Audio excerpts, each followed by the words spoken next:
Sir මම පාඩම් කරන්න කියලා වාඩි වුණාට ටික වෙලාවක් යනකොට පාඩම් කරන අවධානය එතනින් නැති වෙනවනේ වෙන ඒවා හිතෙන්න පටන් ගන්නවනේ මගේ ફોකසින් හොඳට නෑනේ පොඩි වෙලාවයි මට වැඩක් කරන්න පුළුවන් නේ මොකක්ද මේකට කරන්න. ඔක සෑහෙන්න ළමයින්ගෙන් අපේ පැත්තට ඇහෙන ප්‍රශ්නයක් මේකට අදාළ විසඳුම කතා කරන්නයි මොකද්ද මේකට හේතුව කියලා මුලින්ම බලන්න තමයි අපි මේ ඊළඟට ලෑස්ති වෙන්නේ. මේකට හේතුව වෙන්නේ මෙහෙම එකක්. අපි පැය 4-5ක් පාඩම් කරනවා වගේ බරක් මොලේට දානකොට ටික වෙලාවක් යනකොට මොලේ මහන්සි වෙනවා මොලේ එක්සෝස්ට් වෙනවා අපේ ඇටෙන්ෂන් ලෙවල් එක ඒකත් එක ඩ්‍රොප් වෙනවා. ඒතර ඒ යම් වෙලාවකින් ඉස්සරහට අපි පාඩම් කරන එක අපි පාඩම් කරාට අපි ඒකට අදාළ මහන්සිය ගත්තට අපි ගන්න මහන්සියට සාධාරණ ප්‍රමාණයක් අපේ මතකේ රැඳෙන්නේ නැහැ. ඒක වෙන්නේ අර මොලේට තියෙන මහන්සියමත් එක්ක ඇටෙන්ෂන් ලෙවල් එක අඩු වෙනවා කියන කාරණාව නිසා. तर මේකට විසඳුම විදියට අපි කතා කරන්න යන්නේ දැන් මේ ලෝකේ සාමාන්‍යයෙන් අතිශයින්ම පිළිගත්ත ටෙක්නික් එකක් වෙන පොමොදෝරෝ ටෙක්නික් එක ගැන. පොමොදෝරෝ ටෙක්නික් එකේ වෙන්නේ මෙන්න මෙහෙම දෙයක්.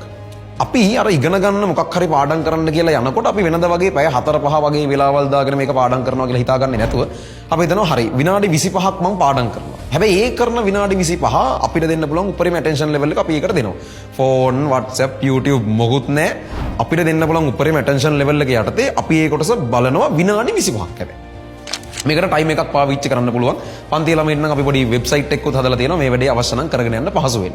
ඒ විනාඩි 25 ටයිම් එක ඉවරනාට පස්සේ අපිට හම්බ වෙනවා විනාඩි 5ක පොඩි බ්‍රේක් එකක්. ඒ විනාඩි 5 බ්‍රේක් එකේ එළියට යන්නේ ස්ක්‍රීන් බලන්නේ මොකුත් එහෙම නැහැ. අපි මේ වෙලාවේ කරන්නේ පොඩ්ඩක් ඈත තියෙන දෙයක් දිහා පොඩ්ඩක් දුර පොඩි වෙලාවක් බලාගෙන ඉන්නවා වතුර ටිකක් බීලා පොඩ්ඩක් ආයේ රිෆ්‍රෙෂ් වෙනවා. ඒ කියන්නේ මේකේ අදහස මෙහෙම එකක්.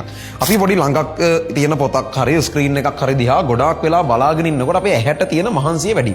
ඒකත් එක්ක ඇහැට එන ඒ විඩාව අයින් කරගන්න තමයි අපි ටිකක් දුර දෙයක් දිහා බලාගෙන ඉන්නේ. එතනින් අර ඇහැට ඕන කරන පොඩි විවේකයකුත් හම්බ වෙනවා. සහ මොලේට ඊළඟ කොටසට යන්න ඕන ෆ්‍රෙෂ් වෙන්න ඕන කරන ඒ පොඩි කාලයකුත් හම්බ වෙනවා.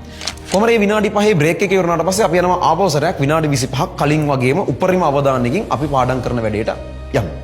ඊට පස්සේ ආයෙමත් තව පොඩි බ්‍රේක් එකක් විනාඩි 5ක ඔය විදිහට සයිකල්ස් 4-5ක් ගිහිල්ලා. ඒ කියන්නේ පැය 2කමාරක් විතර දන්නේම නැත්නම් අපි පාඩම් කරාට පස්සේ ඔයගලන්ට පුළුවන් පැය භාගයක වගේ ටිකක් ලොකු බ්‍රේක් එකක් අරගෙන අර අපි වැඩ කරපු එකට සාධාරණ විවේකයක් වාට දෙන්න.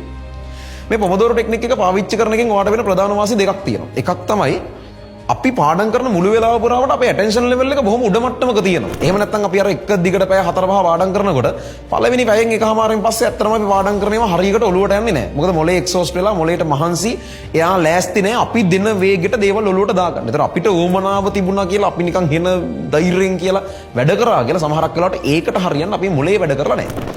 දෙවෙනි කාරණාව තමයි මේකෙන් අපේ වැඩ කල් දැමීම. නැත්නම් අපි ප්‍රොක්‍රැස්ටිනේෂන් කියලා කියන අන්න ඒ ලොකුවටම ළමයි මුණ දෙන ගැටලුවට හොඳ විසඳුමක් හම්බ වෙනවා.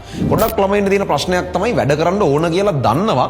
හැබැයි වැඩ කරන්න ඒ පටන් ගන්න ඕන කරන ඒ ආරම්භය ගන්න පුදුම අභ්‍යන්තර ප්‍රතිරෝධයක් තියෙනවා.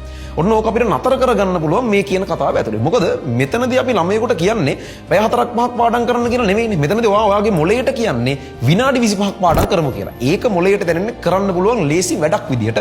ඒ හින්දා අර පැය 4-5 වැඩකට එන අභ්‍යන්තර ප්‍රතිරෝධය මෙතෙන් දෙන්නේ නැහැ. ඔයාට පුළුවන් වෙනවා ටක් ගාලා හිතුණද වැඩ කරන්න පුළුවන් මට්ටමකට යන්න. ඒතර අපිට පුළුවන් අපිට ඕන වැඩ ටික කරගන්න පුළුවන් මට්ටමකට මේක වෙනස් කරගන්න. ඒතර හොඳට තේරුම් ගන්න මෙතන ඔයාට ඕනේ පැය 4-5ක් පාඩම් කරන්න ඕන කරන මොටිවේෂන් එකක් මොකක්වත් නෙමෙයි. ඔයාට තියෙන්න ඕනේ විනාඩි 25ක ඩිසිප්ලින් එකක්. ඔයාට පුළුවන් වුණොත් මේ විනාඩි 25 ඇතුලේ ඔයාව කන්ට්‍රෝල් කරලා තියාගන්න ඔය විදිහට ඔයාට පේපර් එකේ ලකුණුත් කන්ට්‍රෝල් කරගන්න පුළුවන් වෙයි.